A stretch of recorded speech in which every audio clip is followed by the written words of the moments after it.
dare great things for Christ.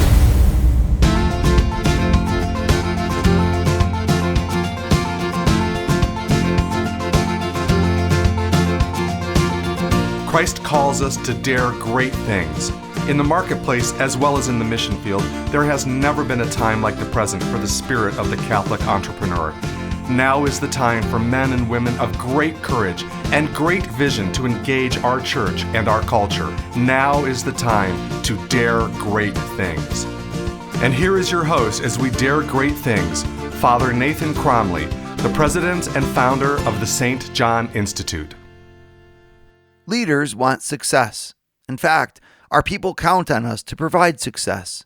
That's why it's important to know where we can fail. Being able to identify the pitfalls along our road is sometimes as important as knowing where we're going. In this series of 5 talks, we examine the 5 pitfalls that plague leaders and hinder our ability to succeed. The first among these 5 is fatalism, and I'm so looking forward to breaking it down and opening it to Christ's hope in your lives. I'm really excited about the opportunity to work with you today and to really go deeper into our understanding of what makes us succeed as leaders. And that's what might surprise you, because you said, well, this actually is a course we're taking here in order to understand how we could fail. How is it that understanding how we can fail actually could lead us to success? And I would just laugh, because obviously anybody who's been in a position of leadership understands that failure is real, and that failure is often the best way to success.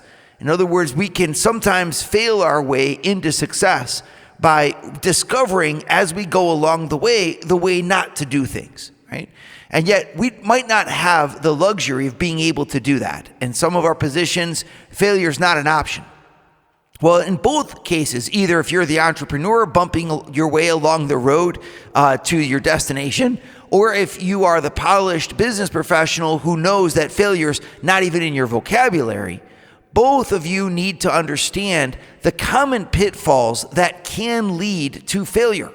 Because by understanding these pitfalls, we're able to avoid them the better. But of course, I don't want to stop just there. I think it's really important for us to understand how Christ and the Christian faith actually can transform what is a pitfall for many of us into an opportunity.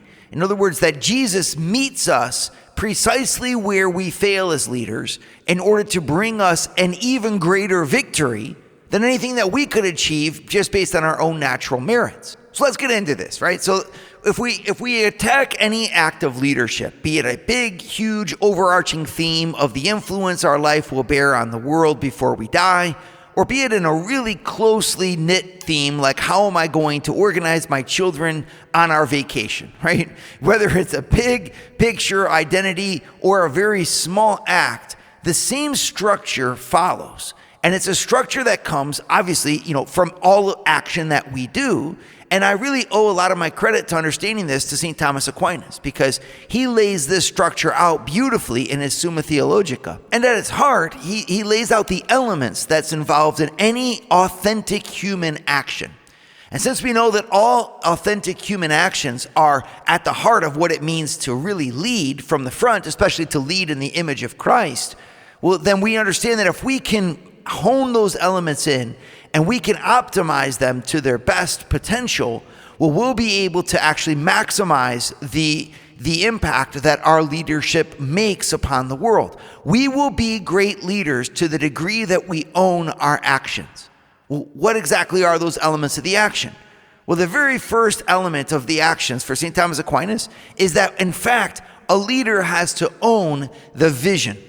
Now, this vision might come from them, it might come from someone else, but a leader who doesn't own the vision will not be able to have the convincing passion to not only overcome the difficulties along their way, but also to bring other people into an excited enthusiasm behind them. In other words, I have to personalize what I do to a certain degree, and we understand that there's limits to that, but at the same time, we have to have a certain kind of ownership, where this vision is something that I want, and this vision is something that I believe in. Nothing will make people run away from us quicker than if we don't believe ourselves in what we're asking them to believe in.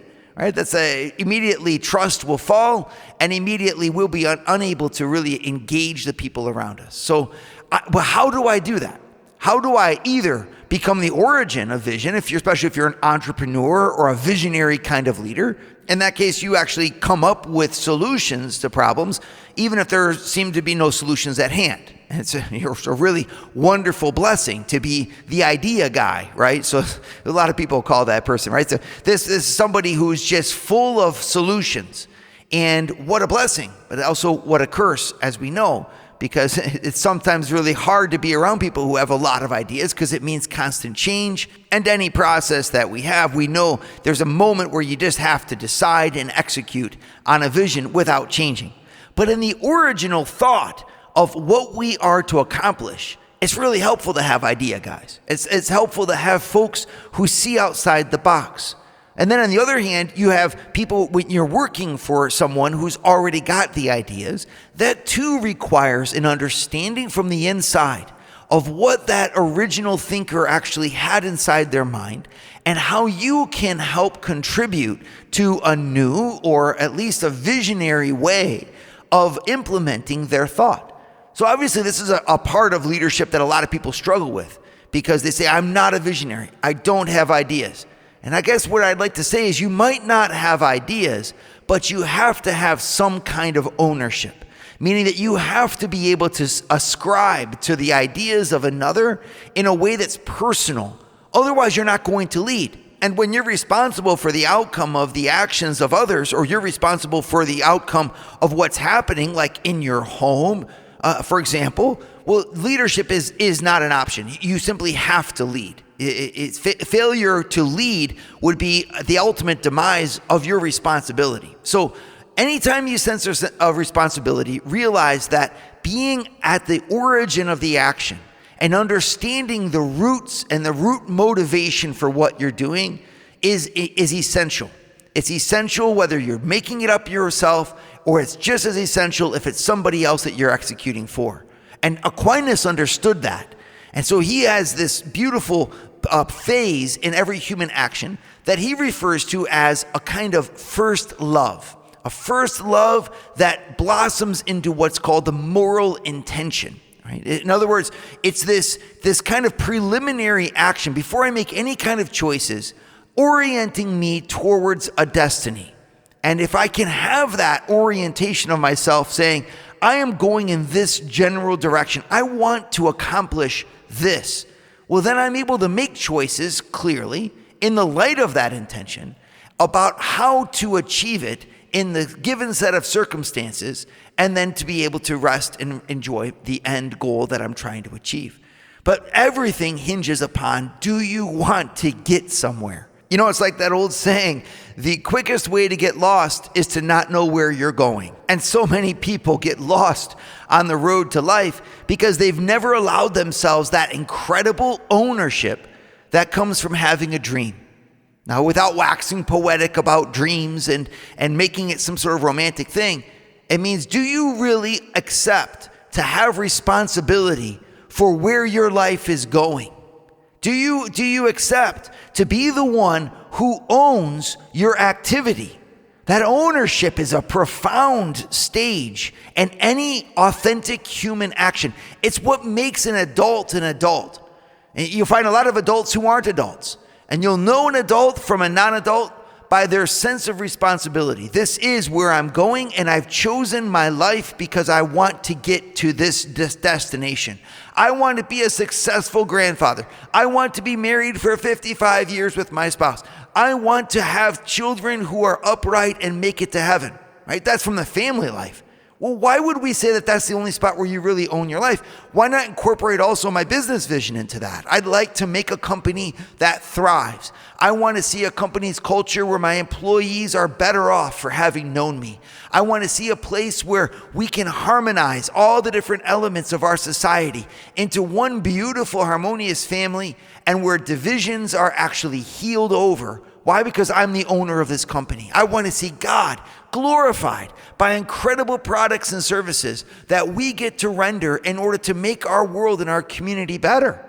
Right? When you have that kind of motivation deep down inside, Well, it becomes, in a sense, easy to make decisions about how to get there. But without that overarching deep intention of your soul, well, you'll never really be effective in your leadership because you aren't going anywhere on your own. You're just another cog in the wheel, and you're moving someone else's dream forward. I want you to move the dream of Christ forward. He didn't give you that company or put you in that position of power so that you sit on your hands. You have talents and you have gifts so as to make them bear fruit for his kingdom. Then if it's not going to be at yourself at the origin of some productive activity, at least allow yourself to be possessed by the Spirit of Christ, who impels us forward in dynamic ventures in order to bring his vision and the vision of his word to bear in our society there in your workplace. Would you like to hear more from Father Nathan? Join the St. John Leadership Network and receive a 2-minute glance at the gospel every Sunday morning right to your phone. To learn more, go to www.stjohnleadershipnetwork.org/member and join for free today. So all human action begins with a deep sense of intentionality. An understanding, in other words, that I am owning from the inside the value of what we're doing. And that allows us to understand why we fail, right? There are many places why leaders fail. There's many pitfalls inside of the human heart that can undo the power of a leader's influence in the world. And one of the very first ones and most important ones to look at is the pitfall called fatalism.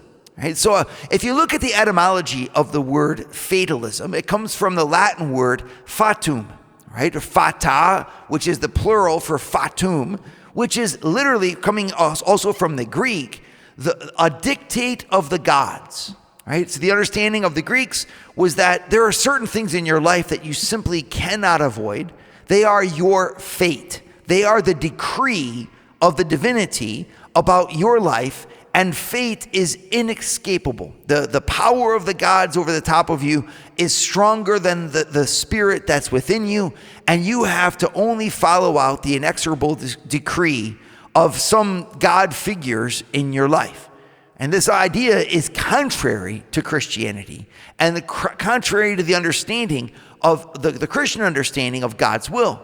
Obviously, Almighty God is stronger than we are. Obviously, God has a will that understands all things and sees all things far in advance. And obviously, God's will is foreordained for us. But that does not mean, and this is the mystery, that we are not free. And so instead of saying there is a fate that is ruling my life, and no matter what I do, I cannot escape my fate, we have the beauty in Christianity to say, God has foreseen what I will freely do by his grace and in his grace, and there's the mystery. But he has foreseen what I will freely do, and he has foreordained to work all things, including the freedom of his creatures, together for his good. Now, obviously, there's all kinds of theology there, and there's all kinds of deep discussions to be had. But profoundly and practically put, it means that I am at the intersection of both a freedom to create, to express, to change things, and an understanding that is all-powerful by God, and a decree of his will which is unchangeable. And those two things come together in an incredible and yet mysterious harmony inside of me. That means that actually what I need to do is let God be God and let his will work itself out. But I have to own my freedom. And I have to own the responsibility of what I'm doing. And I would even put it this way. I get to own my freedom. I get to own the possibility that I have to make this world better in a way that comes from within me. In a way that I can lean in on God, ask his guidance for, and then effectuate with joy and with innovation. So when I see the poor going without bread, I don't say this is your fate. I say it's up to me to try to solve that problem. When I see family life disintegrating, I don't say it's just my fate, or this is simply God's will. I say that God is going to hold me to an account for what I did or what I did not do for the least of his brethren. And so if God's put me inside of a business and he's asked me to make that business flourish, and I'm putting my talents at the service of this mission of this corporation, it's so that as I deploy my talents behind the mission of this corporation, I'm convinced that by so doing, I'm going to be making an impact that betters the lives of people through the products and services that we render, and that I'm going to be doing it in a way that glorifies him. And if that's not the case, then you need to change your profession, because you need to own and believe in what you're doing. And sometimes that's very hard because what you're doing seems such a distant thing from the good that you really would like to do. And yet remember to hold the dignity of all human labor up high. Everything that we do for our brothers or sisters in the world, we do in the name of God, because our world is a complex place, and sometimes we need things done. And sometimes the things that get done are just maybe far from the spiritual, but that does not mean that they are far from value. So that being said, where does that leave us? And I'd say it leaves us with a challenge. How do I uncover my heart's ability to really seize upon what I'm doing, seize upon its value, and make it a part of my gift of myself back to my God, and my gift of myself to my fellow human beings? How is it that I can do that? And when we look deep inside, when you look at Aquinas' analysis of that particular aspect of our human behavior, and try to say, well, what gets in the way of that process? You know, the first fact is that obviously for many of us, it's a real challenge. I have no vision. I have no real profound motivation. I don't know what I'm doing. I'm simply going through my life, right? We hear this all the time. I just come in, I check, I punch the card in the morning, I punch out in the evening, and during that time, I've simply sold my life as a kind of slave to the company. People have this mentality. It's a sad mentality, but I can understand it. I mean, some of our jobs are just really, really hard. I remember in my own life when I was a chicken egg gatherer, and I have a lot of respect for anybody in that profession. So if any of you are chicken egg gatherers, hats off to you, because that is one hard job. And I remember just how difficult it was. And one day we would gather 10,000 eggs, and we would just go along pushing this little cart and gathering eggs and putting them in this sweltering hot chicken coop. And the only thing that we could do to mitigate the sheer misery of our plight was to listen to music on a little Walkman that I had with those headphone things over the top of my head. And I would listen to music and Beethoven and Mozart as I was gathering chicken eggs. That's how I survived an otherwise very difficult job. Well, you could say, well, goodness, how is it that you can own that job and it's really hard. I can understand that. The easiest way to get through was simply to check out and to allow yourself to say, well, I hope my paycheck is worth it. But is that really the ideal? Is that how we really want to live? No. So let's focus for a second on a happier vision. A vision of work where you don't just seek to remediate the mental strain of a hard job like gathering chicken eggs. Let's imagine a little bit of a happier scenario, one in which you're actually leading the charge in something slightly more engaging. The question remains the same. How is it that I can find value in what I do? And the answer might be surprising. It's not necessarily from the outside. It actually comes from the inside. The more that I'm able to find a way to allow myself to connect with what I do and the value thereof, the more that I can unleash the waters of ownership, of responsibility, and of vision that are going to make me an effective leader. Would you like to start your Thursday mornings with a scriptural leadership lesson? Join the St. John Leadership Network, where Father Nathan hosts a 30-minute call at 6:30 a.m. in all 4 U.S. time zones. To learn more, go to www.stjohnleadershipnetwork.org/member and join for free today.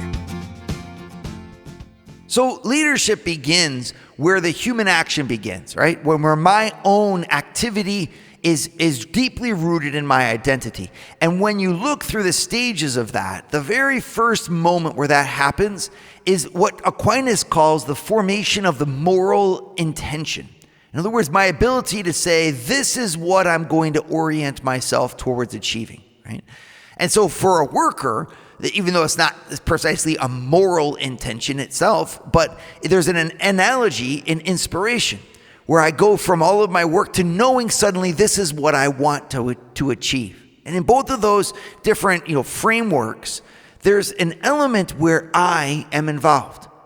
And so I have to come into a truth about what I really want and who I really am. And for many of us, that's where we are the most damaged. As we go through life, if we analyze ourselves, what is it that kills dreams? What is it that keeps us from owning and wanting to achieve where we want to go?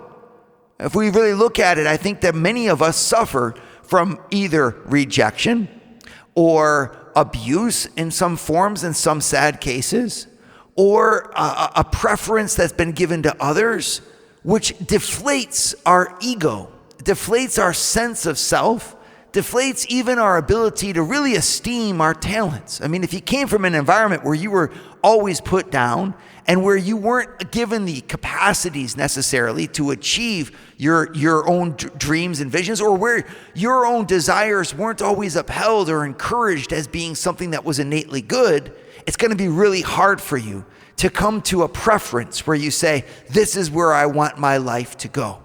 And that's just a fact, right? But it has three unfortunate side effects. The number one is despair. And boy, do we ever see that. When you give in to fatalism, you give in to fatalism oftentimes by becoming desperate, meaning almost declaring that the enemy has won. The enemy has won, and life is going to be miserable thereafter. You can see this in many television characters, for example, which kind of epitomize this. The drama of human existence when evil, or if it's not evil, at least when failure has become an inevitable option, we sit down on the side of the curb and we begin to cry. A little bit like Eeyore from Winnie the Pooh. We mope around because life is such, and it's a bad thing. It shouldn't be happening in our lifetime. These things shouldn't be happening to our kids. Our world is not the way it should be. Oh, we got a new manager at work, and because of that, everything's going to change, and now life is going to be miserable. Right? It's the voice of despair. Second option a lot of people come into is apathy, meaning that the only way I can really cope with the inevitable of pain in my workspace environment, one way or the other, or strain and undue consequences, is by turning it off. An apathetic person is someone who is no longer leading because they say it doesn't do any good anyway. And all of us can understand just how toxic that can be for our employees if we create an environment where they don't feel like they should speak up or should give their ideas, or where they even feel like they should not even apply themselves because it doesn't make any difference, right? To care for your people means to create an atmosphere where apathy is extinguished because people actually do care. They care because you do, and they make an impact because you want them to. Well, that means that deep down inside, you also have to look, where am I apathetic about my own job? Where am I apathetic about the impact that my life can have by exerting my talents at the service of others? And wherever that apathy is, I got to get rid of it. Right? The third option is anger. So you'll see a sign of fatalism wherever you see the clenched fist of rage. Right? Because rage and anger can be good things. They're actually at the root of half of our virtues, as a matter of fact, where we feel inside a drive or an energy to overcome obstacles in our way for the sake of the good. But where anger or rage is expressed in a destructive fashion, a negative consequences, it's almost always because we feel pent up, that there's no real thing that we can do except to rage against the machine that controls us and the boxes that define us. And that too, however, is a sign of fatalism. Because there you're not constructing something positive, you're not building, you're only tearing down. So be it in despair, be it in apathy, be it in anger, all three are fatalistic. In other words, there's nothing I can do to overcome this situation. And so many of our leadership projects fail exactly there. What a difference it makes when Christ enters the picture. Because Christ is the anti-fate. He comes to summon us to follow him into free and innovative efforts, whereby we deploy the talents he gave us according to his will and according to the designs of his providence, obviously, but where love can be original and where his grace can blossom into ideas, into initiatives that are at the service of his love and inspired by his Spirit. Our God, in other words, is the God of inspiration. He's the God who summons folks to give the very best of themselves in their own unique ways. How beautiful to see that a world on the outside can enslave people by economic forces or enslave people by political powers. It can enslave people by ideas that are sterilizing and neutralizing. And you'll always see the signs of it, that world, in the despair, in the apathy, and in the anger of the people who are entrenched in it. The human soul pushes against those forces because we are in the image and likeness of God fundamentally. And God fundamentally inspires us to give the newness of new ideas, of new motivations, of new expressions from the depths of who we are as a gift. And this is why we are leaders. And this is why Christ wants you to be a leader, so that you can help the people underneath you. To not give way to an understanding of life that says, it has been decreed and I must follow it. But instead, you've been given talents and you must deploy them according to the circumstances with the ingenuity of your own unique intelligence. And wherever our people can deploy their intelligence with ingenuity, we will have happiness and happy workers and people who are able to not just execute the desires of others, but lead the world around them. We'll have the world that Christ came to redeem. Dare great things for Christ. Share your feedback with Father Nathan. Send us an email at info@stjohninstitute.org. That's info@stjohninstitute.org. And don't forget to subscribe to premium video content to form, unite, and inspire you at Eagle Eye Pro on our website, eagleeyeministries.org. That's eagleeyeministries.org.